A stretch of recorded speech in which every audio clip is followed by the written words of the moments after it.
Bonjour mon frère en Christ, bonjour ma sœur en Christ. Toi qui, avant de le recevoir, tu étais captif de tes péchés, tu n'avais pas de repère, tu étais perdu, seul dans ton désarroi. Gloire soit rendue à Dieu le Père. Maintenant, il fait de toi son enfant, car tu as reçu Jésus-Christ avec foi. Et comme tu as reçu Jésus-Christ, tu as reçu aussi celui qui l'a envoyé. Toujours dans la Bible, version Louis II, Évangile de Jésus-Christ, selon Marc, chapitre 8.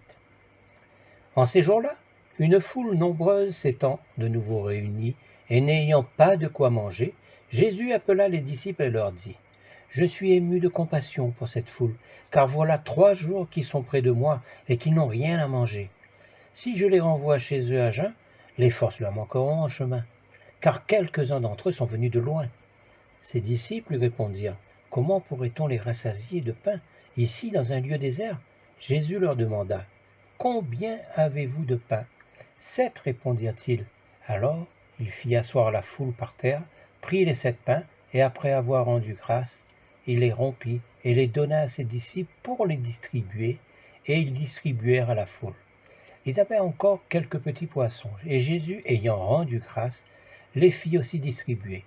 Ils mangèrent et furent rassasiés, et l'on emporta 7 corbeilles pleines des morceaux qui restaient. Il était environ 4000.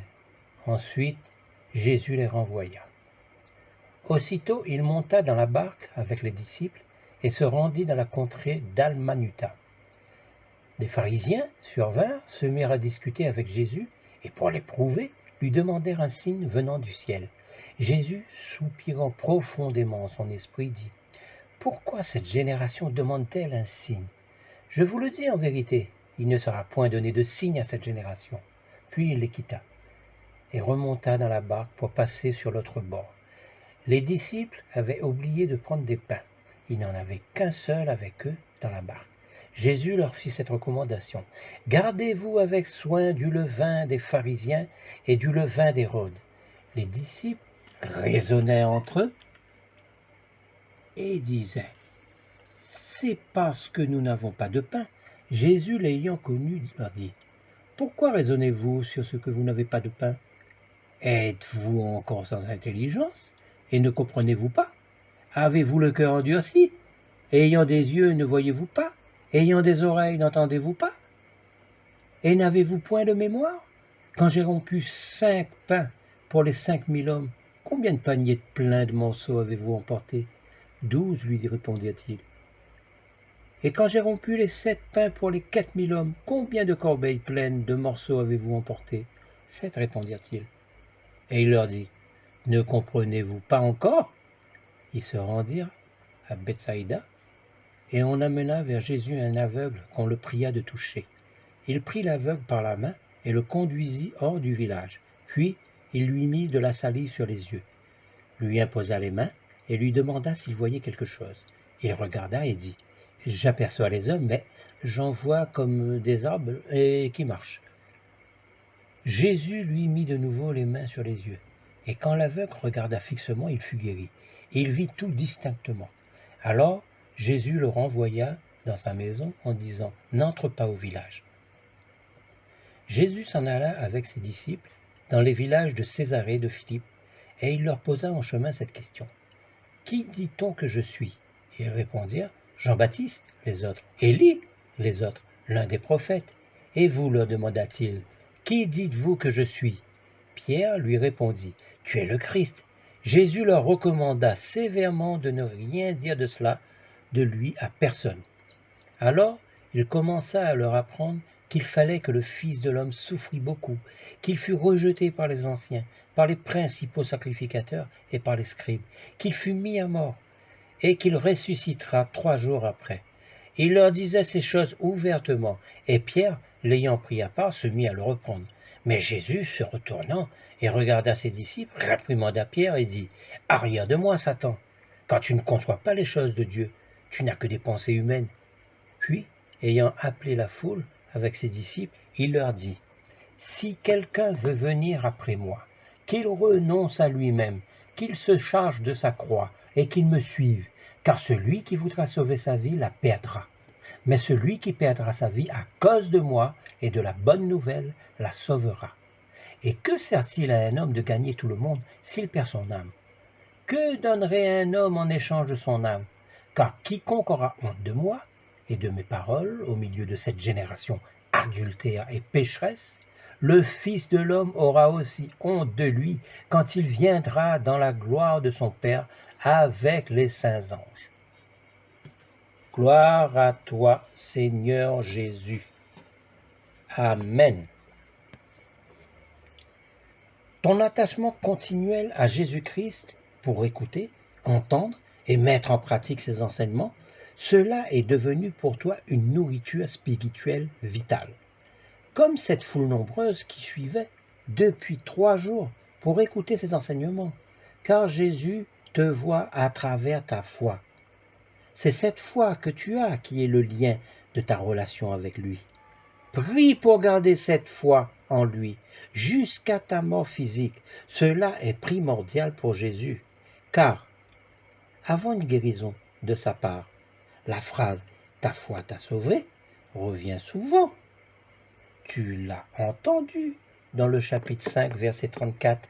« Ma fille, ta foi t'a sauvé » Et même à ses disciples au chapitre 4, verset 40. « Pourquoi avez-vous ainsi peur? Comment n'avez-vous point de foi ?» Je te le redis, ce lien, ne le perds pas, car c'est à cela que Jésus regarde. Toi, ayant entendu, toi, ayant ressenti la puissance de Dieu le Père en Jésus-Christ par l'Esprit qu'il a reçu du Père. Rappelle-toi, chapitre 1, verset 10. Au moment où il sortait de l'eau, il vit les cieux s'ouvrir et l'Esprit descendre sur lui comme une colombe. Car, étant devenu homme, c'est par l'Esprit de Dieu le Père qu'il fit tous ces miracles avec puissance et autorité. Toi, tu n'as donc nul besoin de signes. Accroche-toi qu'à la parole de vérité en Jésus. C'est cela ta nourriture spirituelle. Toi qui sais que Jésus-Christ est le Fils de Dieu. Tu l'as entendu au chapitre 1, verset 11. Tu es mon Fils bien-aimé. En toi j'ai mis toute mon affection. Toi qui sais que Jésus a autorité sur tout. Toi qui sais qu'il a la puissance de Dieu en lui.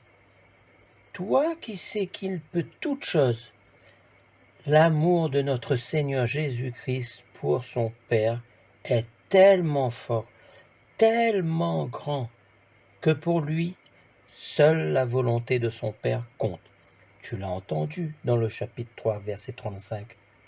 Car quiconque fait la volonté de mon Père, celui-là est mon frère, ma sœur, ma mère. Et la volonté de Dieu le Père, qui a l'amour véritable pour tous les hommes. Cette volonté est que Jésus-Christ, son Fils, se sacrifie pour toi, pour moi, pour tous ceux qui étaient avant nous et pour tous ceux qui viendront après nous, pour toute l'humanité, pour que, par son sacrifice, Jésus-Christ anéantit dans sa mort sur la croix les péchés de tous les hommes, péchés qu'il aura pris sur lui pour tous nous sauver. Cette étape voulue, acceptée par Jésus-Christ, notre Seigneur, il nous l'annonce dans le verset 31. Le Fils de l'homme sera livré entre les mains des hommes, ils le feront mourir, et 3 jours après qu'il aura été mis à mort, il ressuscitera. Cette étape est la base du commencement de la relation que toi, tu peux avoir avec Dieu le Père par Jésus-Christ. Car Jésus te voit à travers ta foi et Dieu le Père te voit à travers son Fils Jésus-Christ. Par ce sacrifice volontaire de notre Seigneur, tu es devenu non coupable aux yeux de Dieu le Père.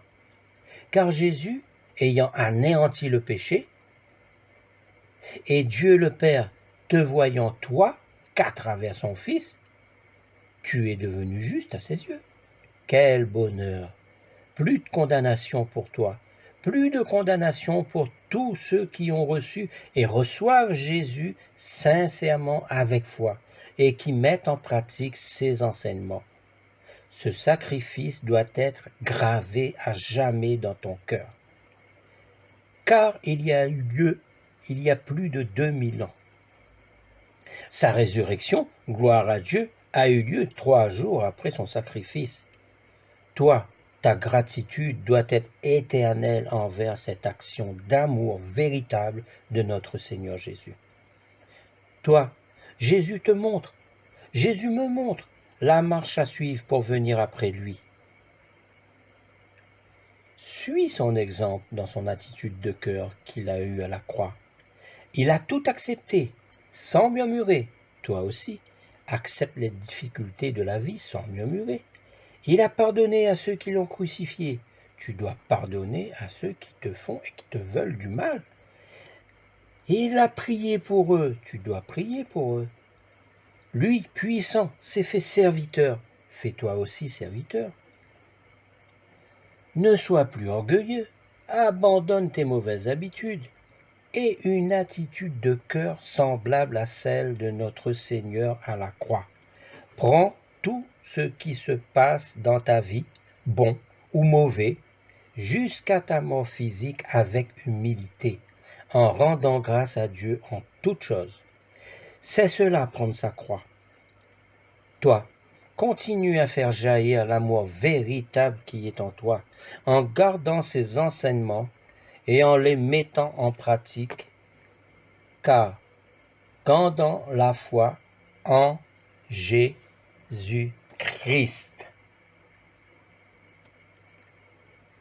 Ta seule adoration est envers Dieu et non envers ce monde perdu.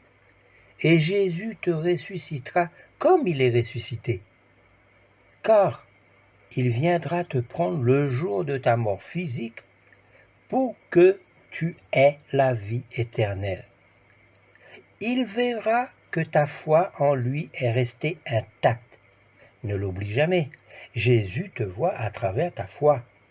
Je te le dis, le message de la croix est le commencement de ta vie. Ce message de la croix est le message. Toi qui écoutes, Jésus frappe. Ouvre-lui les portes de ton cœur, car rien n'est impossible à Dieu. Médite sur ce chapitre 8. À la semaine prochaine. Que Dieu te garde.